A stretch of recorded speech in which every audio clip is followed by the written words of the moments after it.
everyone. Welcome to Achieving Success with Olivia Akin. I am your host, Olivia Akin. Each week, we will discuss the roadmap of achieving your personal and professional success. We give you real-life stories on growing personally and professionally to achieve your life and career goals with the help of some top-notch guests. Today, we are speaking with Valorie Kondos Field. Valorie Kondos Field is a trailblazing coach who, despite having no background in gymnastics, led the UCLA women's gymnastics team to 7 NCAA championships, 22 regional titles, and 18 Pac-12 titles. Her innovative approach, blending creativity, mentorship, and unwavering care for her athletes, transformed her team both on and off the mat. Named Coach of the Century and inducted into UCLA Athletic Hall of Fame, she used gymnastics as a platform to teach life skills, empowering her athletes to take ownership of their choices and embrace personal growth. Now retired, Valorie continues to inspire as a dynamic speaker and author of the book, Life is Short, Don't Wait to Dance, sharing stories and lessons from her remarkable career. You can find Valorie on Instagram by searching Valorie Kondos Field, or by going to her email and emailing her at valorie@officialmissval.com, or by going to her website, officialmissval.com. Hello, Valorie. It's fantastic having you on the show today. Thank you so much for having me, Olivia. I really appreciate it. I'm excited to dive in to so many aspects of your life journey and how you help others in so many different ways. But to start off the show, can you tell me what success means and looks like to Valorie Kondos Field? Wow. Okay. Success, and I am borrowing this from my mentor, the great Coach John Wooden. Success truly is being able to lay my head down at the end of the day and going through my day and being able to say, for the most part, I had a good day. I was respectful with people. I was honest with people. I was respectful with myself. I gave other people and myself grace. I was kind. And I always try to challenge myself. Sounds like such a cliche, but to get 1% better every day, I read a lot. I take copious notes. And what did I learn today? Whether it would be from a book I was reading, a podcast, or from somebody else. I learned something literally 2 days ago from my Uber driver that I took notes on, and it's going in my next book. So for me, as Coach Wooden said, success is peace of mind and knowing that you've done your best. That truly is success. It also demonstrates in what you were just saying that we can grow as individuals by all different aspects of our life at any moment, and to really keep that open mind that no matter what conversation you're having or what space you're in, you can be doing good, you can be learning, you can be growing. And I think that's really important to remember as we all grow in our success journeys, is that we could be at the top of that mountain one day and at the bottom the next. And to stay humble, as you said, to demonstrate kindness, empathy, and grace, because I have conversations all the time with individuals where I'm like, you're being a little harsh. And just because you're in this space today, you might need to lean on individuals tomorrow. And would you want to be treated the way you're treating someone else today because you have that authority? And when we look at things differently, I think it can demonstrate a lot about who we are and who we want to surround ourselves with.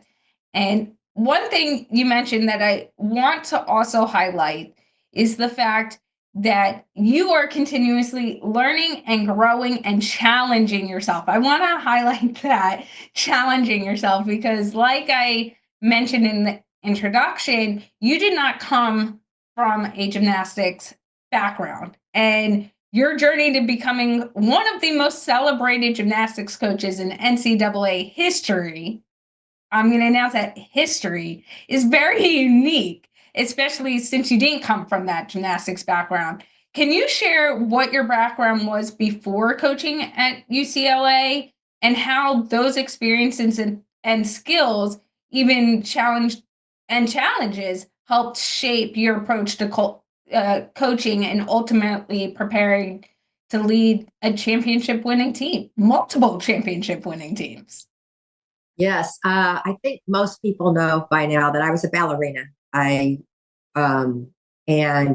I got to UCLA simply by calling up the head coach and saying, "I hear you need a dance coach and a choreographer for your gymnastics team," and gave him my credentials. And I don't know if your listeners know Corey Tomlinson. He's like hype guy now for a lot of large meets. His father hired me, Jerry Tomlinson, and I love telling that part of my story because I wasn't afraid to pick up the phone and just make the ask. And I had no fear. Like one of my favorite humans, podcast guys, Michael Gervais, he has coined the term FOPO as fear of other people's opinions. And I didn't think there was no fear in making the ask. And I think that so many times we're afraid to advocate for ourselves because we're afraid of what other people are going to think about us. You know, why does she think, or why does that person think that I deserve this? And 100% of the time it's, well, why not me? And if I'm not the right person for the job, that's okay. And I think that most of us have no problem hearing the word no, but we don't take that step forward to advocate because of, oh my gosh, what will people think of me? So anyway, I had a fabulous career, 37 years at UCLA. That would have never happened had I been too afraid to make the ask. When I was asked to be the head coach, and I reminded the athletic director I didn't know the first thing about gymnastics, it was very, I quickly tuned into the fact that I could hire really great coaches that knew gymnastics, the technical, the tactical, all of that. But it was the culture, and it was me being the head coach, which is the CEO of everything that goes on with this program, especially any program. But I mean, UCLA was no slouch during the 80s. When I took over, I think we finished second the year before. And so I'm taking over this prestigious program. I had no idea what a healthy team environment and culture and foundation should look and feel like, because the culture I grew up with on stage was different. The culture was different. So I went back. When I started figuring all this out, one of the things that I remember feeling really good about was, what do you bring to the job, Valorie? And from a technical and a tactical perspective, I just got all warm and fuzzy because it was like, there are a lot of great choreographers out there, but there's nobody coaching in college that has my background. And so I knew I could bring movement to life as well, if not better than any other coach in the country. So that's what our brand was going to look like, was truly artistic gymnastics. And I got very excited about that. Then the next step was the how. How are you going to bring this to life? How are you going to develop a culture? How are you going to help young women become the best versions of themselves? The how, I always say, is the secret sauce. And when I first started coaching, my how sucked. I just mimicked other diabolical coaches that were very transactional and my way or the highway. And I felt that in order for me to be believable, I had to act like this fearless leader that had all the answers, and I had no answers. And so I was pathetic. And slowly I figured out my how, and I changed my how. And diving into that how a little bit, because a lot of us take on roles, whether it's professionally or personally, where we're like, I don't know how to navigate this space. I don't know what I'm doing. but it sometimes can burden us to a point where we don't perform well. You looked at it going back to what you also said about what success looks like to you as the challenge and where are my strengths lying. And I think that's really important for all of us to embrace is yeah, everything's going to be a challenge in life. Anything rewarding is a challenge in life. But it's what do I pull from to allow me to take that next step? What experiences, what knowledge, what attitude can I bring to the table? And as you said, not only during your time at UCLA did you build a championship winning program, but you also created that culture that emphasized life skills, growth, the well-being, and not just winning. How did you go about once you figured out what that how would look like to really fostering that environment and where some of those key lessons you aim to instill in your athletes during your tenure did not just become, hey, I'm that coach, listen, this is what we're doing, to we're a community, we're a group, we are really one. And this is the culture that then everyone not only does, but supports and sets as the standard. Hmm.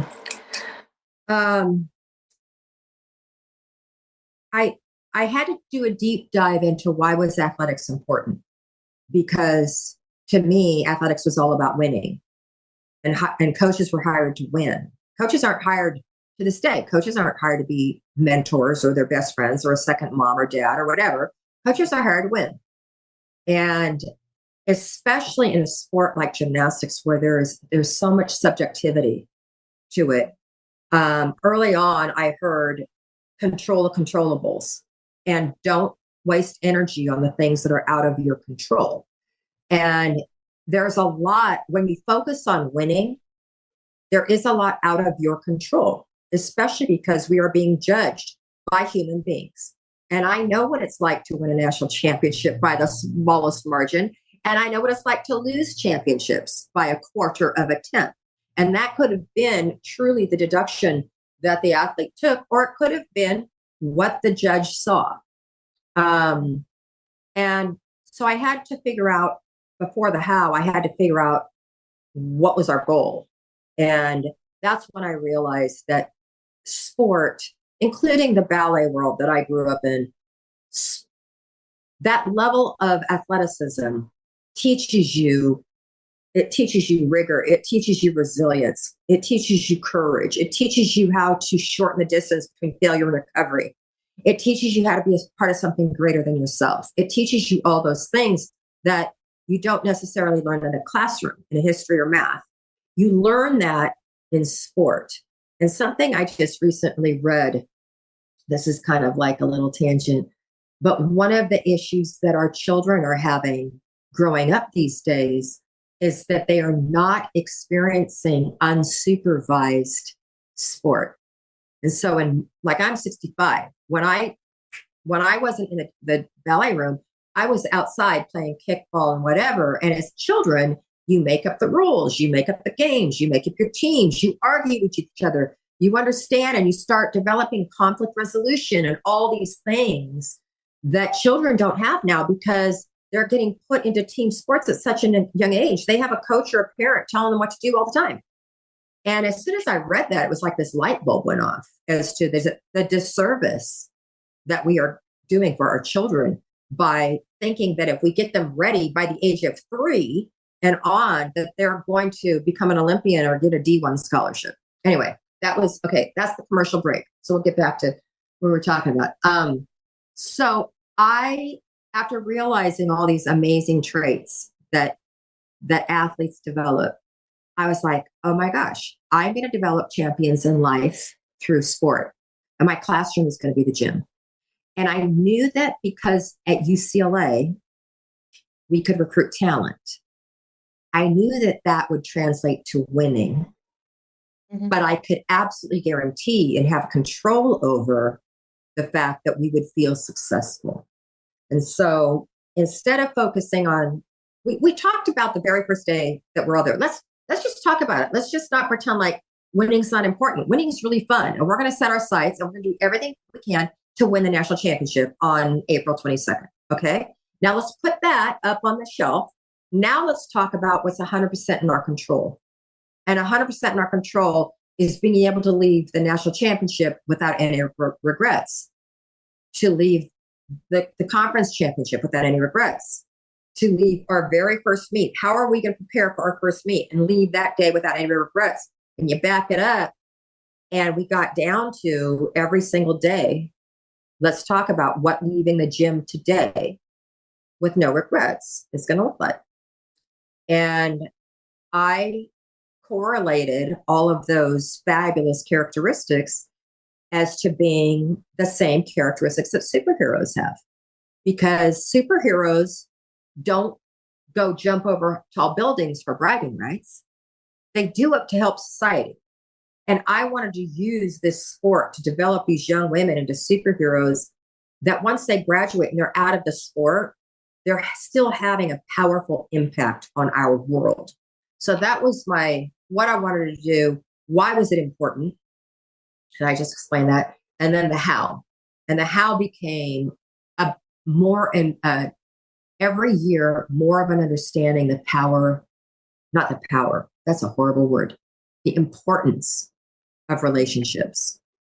And relationships with the student athletes and the coaches, like with student athletes, doesn't mean, everybody knows I have a great relationship, we'll say, with Caitlin Ohashi. We weren't going to lunch and shopping and coffee all the time.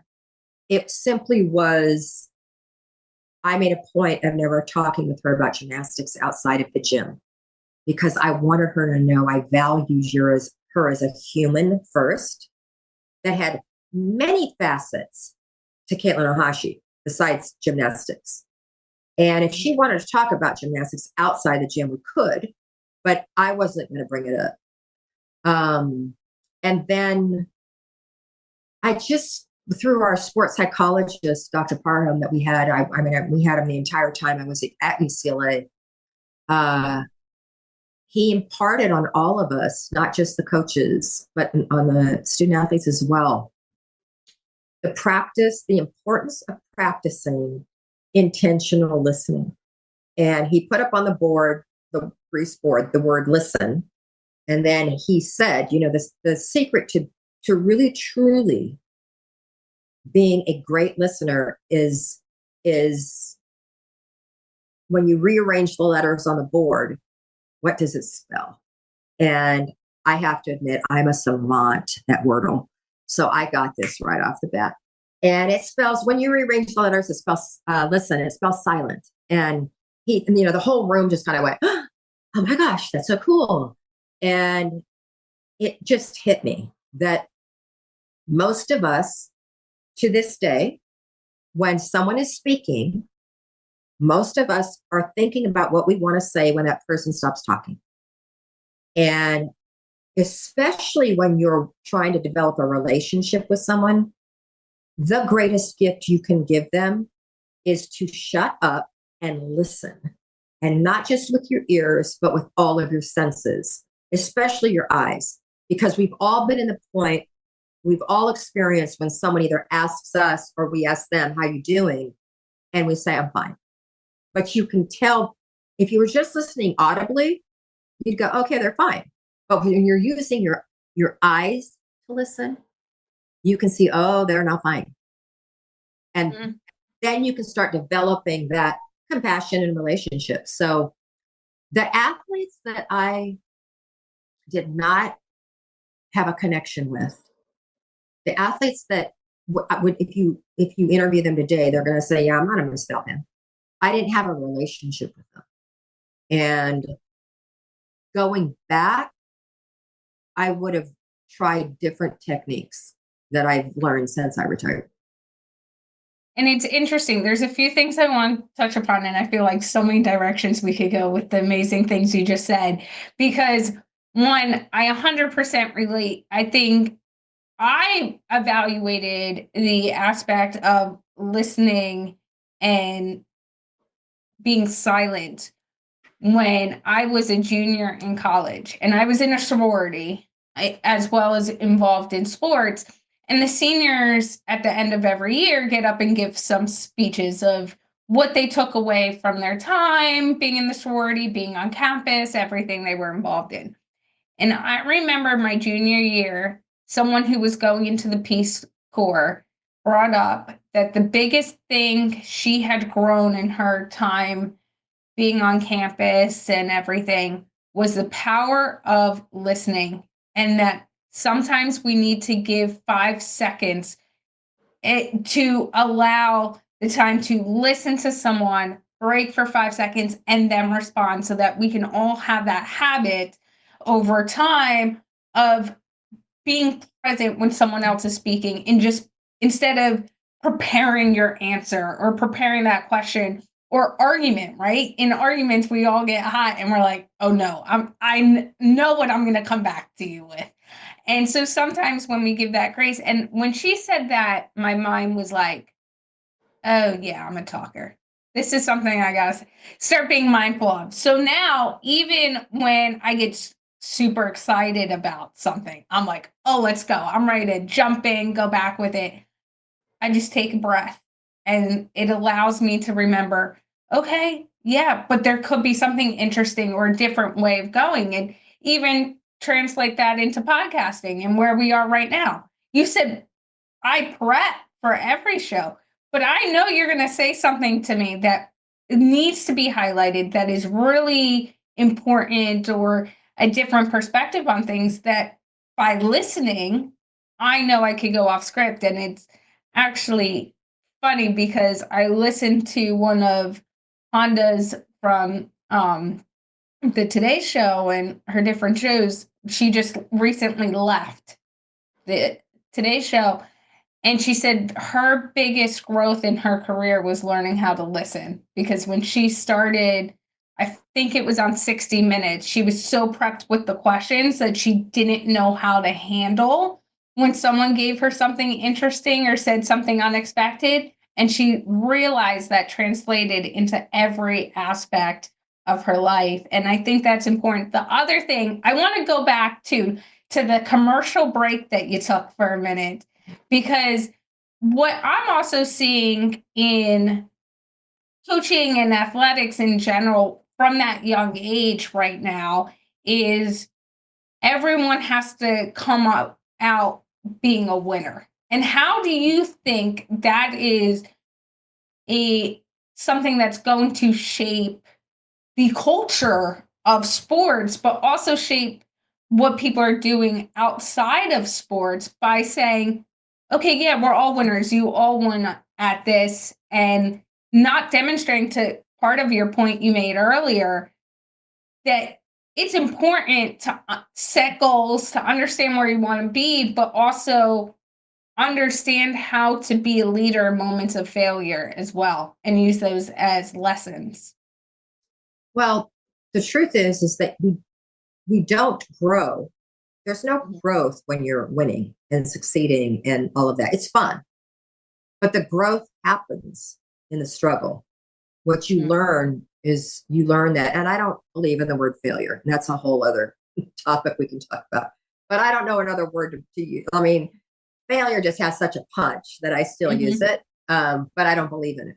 And I'll just share why I don't believe in it, because I don't believe the concept of failure exists. Because when you attempt to do something and you don't achieve that, I don't care if it takes you 5 seconds or if it takes you 5 days. You're analyzing and you're figuring out what to do next, better next time. So there's growth. And if there's even a modicum of growth, it can't be failure. So I don't like the word, but until I come up with a better word, I'll use it periodically. I have no clue. What did you ask? How do you think everyone getting that trophy or in that winning environment is going to shape not just how we perform in a sport or what we're building the culture to be, but also once you get off the mat, you get off the court, you get off all these areas? Yeah, no, and that's on the parents. And I've never been a parent. So I'm going to put that disclaimer out there. But I do a lot of speaking and I talk with a lot of people in coaches in different sports, all different sports. And every sport has the same problem with their youth sports. And it's that participation ribbon that we're talking about. And I believe that that comes from the fact that we need to do a better job on a daily basis of helping our children define success. And what is that going to look like for you today? And I this is in my TED Talk, and I talk about it in the TED Talk because 95% of children decide to quit their sport on the car ride home. And it's because they're just getting bombarded with the questions that make them feel badly about themselves. And so in my TED Talk, I say, as a parent, are you more interested in winning, in your child getting the A, in the D1 scholarship, or are you more interested in helping your child literally develop into this little champion that can figure the world out, that is not going to crumble when adversity happens, that has the skills and the tools to be able to calmly be in any situation and work through it? And I said, you'll know what type of a parent you are by the questions you ask your child. And so if you're asking your child when they get in the car, how many points did you score?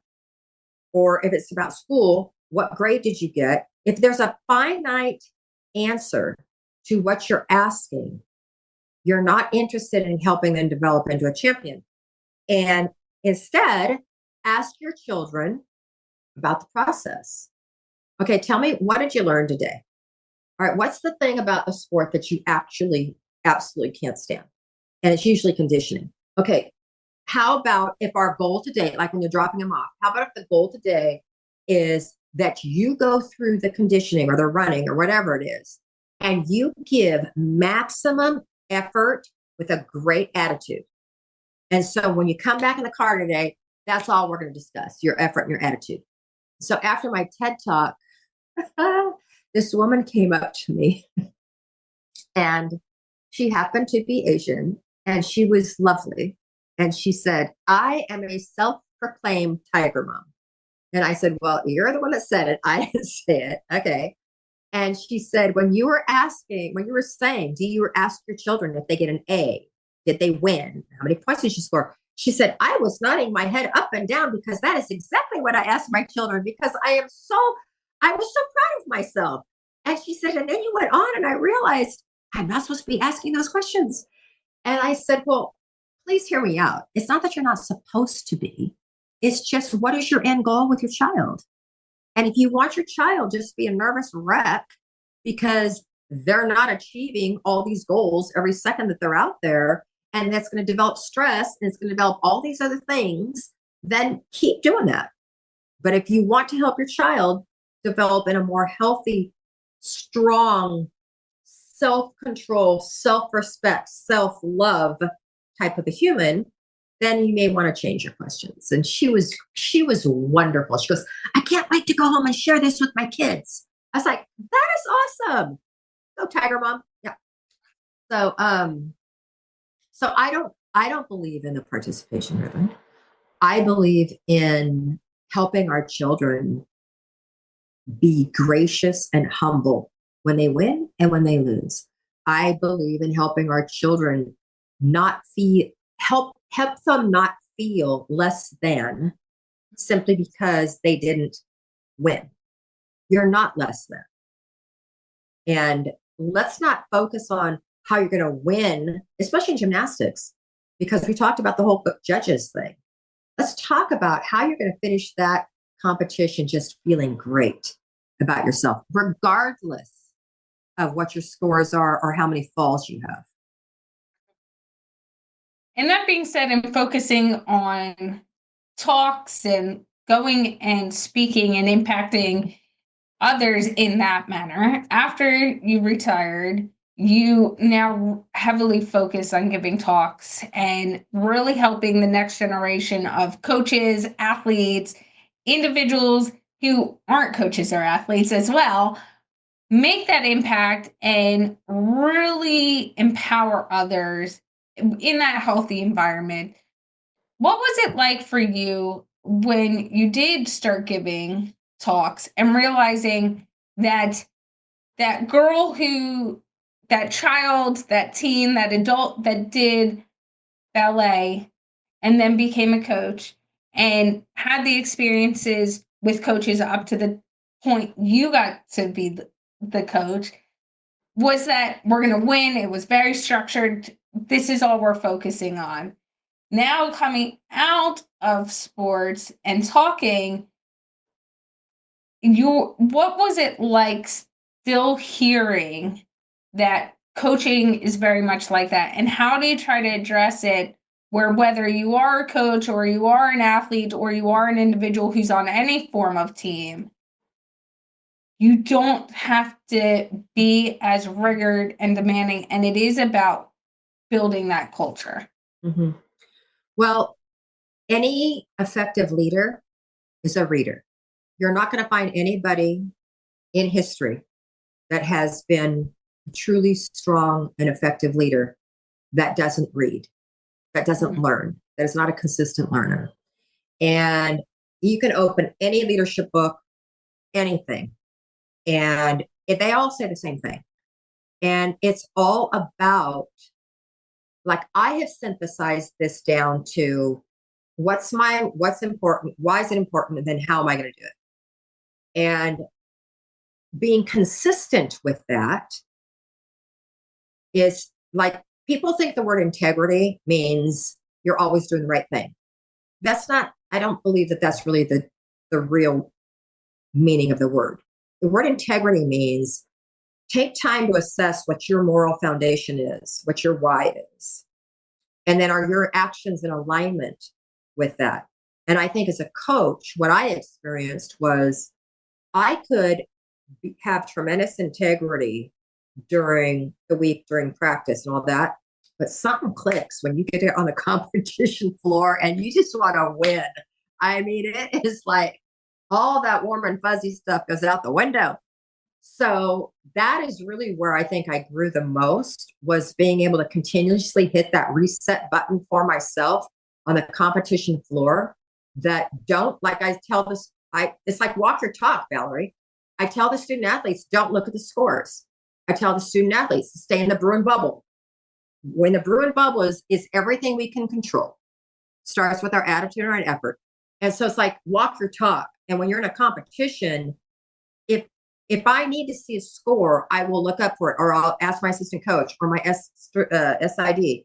But stay in the bubble and don't focus on winning. And a great example of this is our last national championship that we're making a documentary on, because it literally epitomizes everything that we talk about in leadership and that I preach. And then it's like, had we focused on winning, we would have never won that championship. The only reason we won the championship was because after two events where we were kind of sucking, we go in the locker room. Chris Waller gives an amazing, empowering speech that just basically says, let's get back to everything that we've been doing all year. Why are we shifting? Why are we looking up the scoreboard? Why are we looking at other teams? Why is the team like this and not like this? And it really just hit all of us. And they came out the last two events, crushed it. Then we went to balance beam, and we didn't know we could win. After our second person up fell, Madison Cochin fell, we were in last place.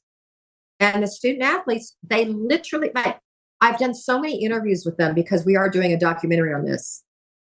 They all say the same thing. Miss B, like, we thought maybe we could finish third. Like, nobody had a clue. We did not know. I didn't have somebody there keeping score for me, because had they been doing that, they would have told me we have to average a 9.95 to tie. Okay. Well, if somebody had told me you have to average a 9.95, I would have gone, okay, well, I'm the head coach. I better figure this out. And instead, because we didn't, we stuck with the plan. And the first athlete up on beam, as a coach, you always have the cues that you give your athletes. Mhm. I went up to give her my cue, Grace Glenn, and my cue to Grace always, she's the one that started us up on beam. She was brilliant. I always say, tap into your inner bitch. Let's go. And her eyes would go, and it's like, oh, game on. And I went up to tell her her cue. She grabbed my hands. She looks me in the eye. She goes, Miss V, I got this. And I didn't say one word. And she PR'd, personal record. And on and on and on. Coaching falls. Next girl up is Brielle Wynn. She's never competed in a national championship before, ever. She's never competed on a podium before. She's following Olympic gold medalist that just fell. So, of course, she's going to need the head coach to say something to her. And so I go up to say something to give her her cue. And she's up there doing the Carlton. And I'm thinking to myself, I am not messing with that mojo. And so I just look at her. I'm like, I don't say one word. Back up. 5 other teams had competed on beam. 6 athletes per team. 30 athletes had competed. Not one of them had earned a 9.95. We had to average 5. And as we went through this lineup, I did not say one word. And what that did was, as they said, it empowered them that, of course, I trust them. They don't need me. They've prepared for this all season. They've got this. I'm just going to sit back and enjoy it. Had I been focusing on winning, so we won by the smallest margin in NCAA history. Had I been focusing on winning, my ego would have led, and I would have told them their cues. And without question, they would have played that much too tight, and that would have cost the championship. We would have finished third, whatever. But we stuck to our guns. We stuck to our game plan. I stuck to that which I preach. And that is the reason why we came out victorious. And it just demonstrates as well the community and the sisterhood in this instance, being a female sport. And, Olivia, I do have to say, I know I would not have had that wisdom and that maturity even 10 years prior. I think the ability to be silent and observe with all my senses that growth came with my experience. I don't think as a younger coach, I would have been able to convince myself that I didn't have to say something to them. For you, I want to stick to that moment in time for a minute. And for you, the girls go, knock it out of the park. Because like you said, there's also that trust and that we've got this. We've been here. We know what to do, and we're going to stick to what we've done. But what was that moment afterwards when you did end up winning the championship? I feel like to you. I thought it was Providence. There was no way we could have won that championship. The TV cameras, the lady with the trophy, they were all at the other end of the arena on bars because Oklahoma had just crushed it and they're going to win their 3rd championship in a row. We were in last place with 4 athletes to go. I mean, no. And the team is crying, and Chris and Joe and Randy are crying. Like, everybody's like, and this is the one part of all this we don't have video of for the documentary. I don't know if you remember, it was that year or the year before, the Academy Awards. Whoever got up, they opened the envelope, they read the wrong movie that won the Academy Award. And so I'm like this, look at Oklahoma. I'm like this.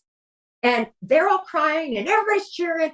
And I literally am going, Don't believe it. Don't believe it. Don't believe it. This is like the Academy Awards when they opened the wrong envelope. They said the wrong movie. There's no way this could have happened. And then I looked forward, and my athletic director and my husband are walking toward me on the floor. And I'm like, well, the only time that happens is when we won a championship. So I honestly felt, and I told people it was providence, which I do believe in God, but I don't believe God cares who wins athletic events. But for some reason, God put on his blue and gold and wanted the Bruins to win. Okay. That lasted for about, I don't know, a few months afterwards. When I really started doing a deep dive, I started teaching a course at UCLA where we study very successful coaches in all different sports. And I started thinking about my next book, which is called Sweat the Small Stuff. And it wasn't providence. It wasn't God putting on his blue and gold. It was an attention to detail.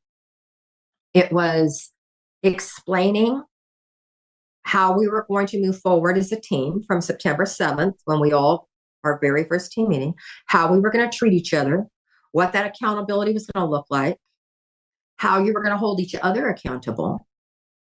And we reiterated that every single day. And a big part of what we talked about before we started any workout was gratitude. That we got to be here together and do gymnastics, because not only are we strong and able-minded and able-bodied, but as women, we have had people protect our freedoms in this country to be able to play sports and get an education. And so every single morning we led with that. We took a collective breath and gave thanks to those people that have protected our freedoms. Okay. And what that did, the athletes said, it gave them more intention with how they went about their training. And they went about that training with gratitude, not entitlement. It helped them go about the training with a place of abundance. Look at how much we have versus scarcity. And then Pang said to me, Miss Val, that feeling of gratitude, it didn't just last the 3 hours we're in the gym. It lasted the whole day. She says, I took it in her classroom. I found myself, she said, sitting closer to the front because I was so appreciative. I got to get an education. And we those are the little things that we stuck to. And that's the reason why we didn't give up halfway through the meet when we were in fourth place the whole time. We didn't switch our focus to let's figure out how to win. And we just stayed the course. And it also demonstrates, when you look at it from a perspective of even non-athletics, right? Take that scenario into any professional space. And it's the preparation, as you said, the purposefulness of it, the intention, the mindfulness. Mm-hmm. It's all of those aspects. And I recently was even talking to someone who started a business, and they are going to do this offer, and they're going in all different directions about, okay, got to bring these people on. We got to get these sales, this and that. And I listened to them and I asked them, are you prepared for this? Mm-hmm. And it wasn't to question them or anything, but I'm like, what happens once you get that first sale? Mm-hmm. How are you going to act? How are you going to deliver? How are you going to be every day with that team you're building, because you feel the need? You need that team. I think it's really important to have a team around you, whether it's in sports, in business, in personal life, but it also, as you demonstrated, starts with you as an individual. And if you're not concise, if you don't prepare, if you're not present, mm-hmm. how can you expect those around you mm-hmm. to be that as well? And a lot of times we forget that. Oh, if I just show up today mm-mm. and I'm in it, then we can move forward. And I see you shaking your head. It's so not true. No, it starts with self-assessment. Any leadership starts with self-assessment. Who are you? What do you believe? willing to be disciplined in. And you keep talking about preparation, and my student athletes ask me this all the time. In fact, BJ at UCLA was asking me this the other day about my speaking. And they asked me, do you get nervous before you speak? And I don't. And they said, why? And I said, because what I learned from ballet, standing in the wings, I was never nervous. I was excited. I was calm. I was confident, but I wasn't nervous. Even when I screwed up, like for the next performance, I wasn't nervous. And it came from preparation.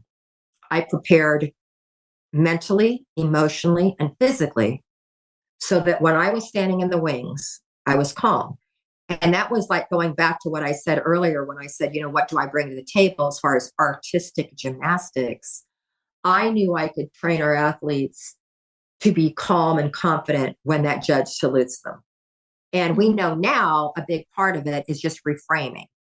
You don't say I'm stressed, you say I'm excited. You reframe your brain and it permeates through your body. But I knew that I could help them figure out how to be in that space in those moments when the judge is saluting you. And it's all about preparation. And I literally was telling BJ yesterday, I said, BJ, I spoke at 10,000 people for Chick-fil-A. I just spoke for 5,000 people at the PGA convention. I spoke, these people that know nothing about gymnastics and I know nothing about golf, whatever. I'm asked to speak at the New Zealand rugby coaches. Like, okay, I will prepare well.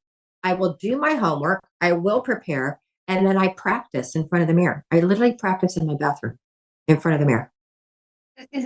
Going off of that, I remember when I gave my TED talk, I found out I was asked to be a part of this TED talk about 6.5, 7 weeks prior to the talk. They'd heard my podcast. They talked to me and they're like, oh, we've one spot left. Would you want to do it? And of course, this was a year, I don't even think fully a year into my podcast yet or my business. I've been doing all these different things, but I was like, I never thought I could be someone to give a TED talk. I've listened to them so many times. And that seriousness of knowing the power of your voice and the impact it can make. Like you said, you practice. I laid it out. I printed it out after writing it quite a few times. And then leading up to the talk within 4 weeks, I was like, okay, every day, where's my block of time? I'm going to start with it in my hand. I'm going to, identify how much space I'm going to have. While I'm talking, what are the positions I want to do? And I did all that and I weaned off the paper to the point where I could talk. My dogs could be running around the house. I used them as listeners because I knew they weren't going to necessarily sit the whole time. But would those little things distract me? And I remember getting on that weekend, the TED stage, and I knocked it out of the park. And I say that not to like self-gloat, but I remember afterwards, the person who ran the whole event came up to me, and she works with Jay-Z and a lot of these artists, and she goes, I knew you had something in you, but I was not expecting that. And I was like, well, I just practiced. Mm-hmm. And the people who also went up with me, I remember one of them the night before we had this event for all the speakers and in the community of Dallas, Fort Worth, where we were. And they were like, Olivia, should I be saying this? Do you think I should change this? Gosh. And I'm going, wait, you're telling me you don't have this whole thing memorized? No. And it gave me angst. But I remember getting up on that stage. And it was my first time doing it. I'm in this group. But there was a comfortability with it and ease that I was like, next thing I knew, it was over. And I'm like, oh, wait, because your mind, when you practice things, goes into a zone and that clarity. I don't think people know. I know that a lot of people don't know. You can't use a teleprompter when you're giving a TED Talk. And I had asked why, and they gave me the reason why. You can use notes, but they don't encourage it. Not only that, I don't know if you experience this, but they curated every single word I said to the point where, like, if I said I produce champions in life through sport, they said no, change that word produce to develop, and then we talked about it. And like you, that giving the TED Talk was the hardest thing I've done. It's harder than any performance I've ever given or any speech I've ever given because it had to be memorized. And I'm one of these people that I like to read the room and then just go rogue. And it's memorized. And I said one word wrong. It was at the TED Women's Conference in Palm Springs. And when everybody left, they had me say that one line again because it was one word was wrong. And I was like, oh my gosh, I'm so glad this is over. It was the hardest. That and reading my book for the Audible, that is a skill. Talking that long and reading with reflection, that was hard. What is it like for you going on the aspect of your book being on Audible, putting your words in a audio sense where you know people are going to be listening to it, but there's no one in front of you? Because I could imagine, obviously I do the podcast, we don't have a group, but I could watch your facial expression and go, oh, okay, you're getting excited about this. We got to dive here. We got to go there. Or I need to emphasize this.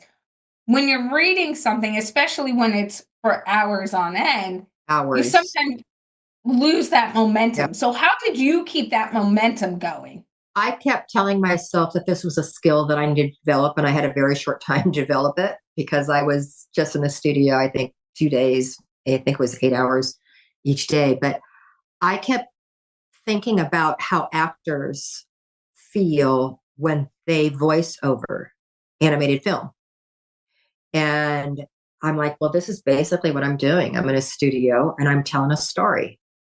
And so instead of just, that was the hard part, was instead of just reading, and literally your eyes go cross-eyed after reading so long. I mean, it was hard, but I was like, I kept telling myself, you have to make sure you're telling the story, Valorie. And that means pausing, and that means inflections. And that means if you want to giggle, giggle, but tell the story. Don't just read a script. I like how you said that. And I can't believe we're at the top of the hour already. So this time has flown by, and thank you so much for taking the time to talk about all these topics with us. Valorie, how can people get in touch with you if they want to connect with you? It's so funny because when I teach, I literally just put my phone number up on the board, and the other professors are going, don't do that. I'm like, I don't care. Like, whatever. I'm not giving my phone number. They can get in touch with me. You can email me, Valorie with an O, Valorie Kondos @gmail.com. And I respond to everything. I respond to all the direct messages, even the ones that are horrible. If I can get to them, I do. I feel if people take the time to say something, then they deserve a response. But on that note, could you please give your sister a big hug from Miss Val? Yes, I can. Okay. I can. And thank you, Valorie, for all of your insight. Like I said, again, a few of those key takeaways from today's conversation, and there's a lot. So we're going to have to condense some of these, but pick up the phone and make the ask. This is something that is demonstrated that Valorie said in the beginning, but I think really echoes through in everything we talked about today, is that what's the worst that can happen as long as you ask? You get a no, but then you know the answer, right? You might learn something from that conversation as well. It's like, why might it not be you? But you can also get a yes. And you might also get an opportunity from it, as well as what is in 100% of your control. I like how Valorie used the example earlier about winning. And there's a lot of things when you get on that gymnastics floor, when it's competition time, that if you're only focused on winning, is out of your control. Mhm. Pure examples of that is judges, what their eyes are seeing. If they deem a move and not the actual Well, move. I mean, it literally is Jordan Childs at the Olympics. Exactly. And it's a perfect example of just showing she could prep all she wants, but focusing on that win, not that she did. Mhm. I don't know her mindset. But when we look at the win, there were seconds between what the rules say and that then, is that disparity and controversy around her medal. And so when we focus on the things that we can control, we put ourselves in a better mindset, we put the group we're working in a better mindset, and we can perform better as well as what are you leaving today from the gym with no regrets? I know I butchered that one a little bit, but what can we leave today with no regrets, whether it's our theoretical gym, the actual gym, our office, whatever it is?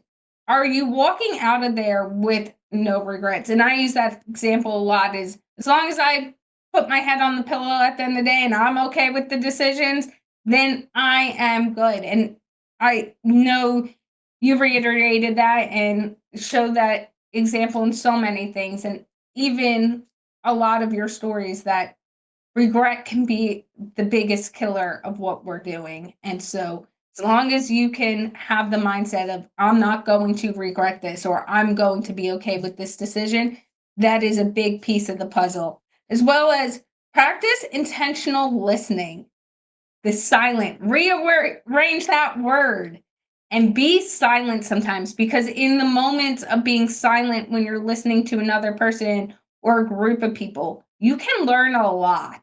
As well as 95% of children decide to quit on the ride home. Think about that. Really take a moment to go, wow, because I wasn't even expecting that stat today, but it is such an important stat when we think about how. Let me just clarify that 95% of children who quit sport decide to quit on the car ride home. Yes, thank you. Yeah. But I think that also that stat also encompasses, as we talked about earlier, the mindset that conversations can lead to. And it's about having the right conversations, to also have the right mindset, to then look at goals differently, to look at outcomes differently. And it's about reframing your brain. Like Valorie said, that loss can be a challenge. What did you get out of it? What is the goal? When you start reframing your brain, you have a lot of different perspectives on things. This was a great episode with our top-notch guest, Valorie Kondos Field. Thank you for listening and have a successful day.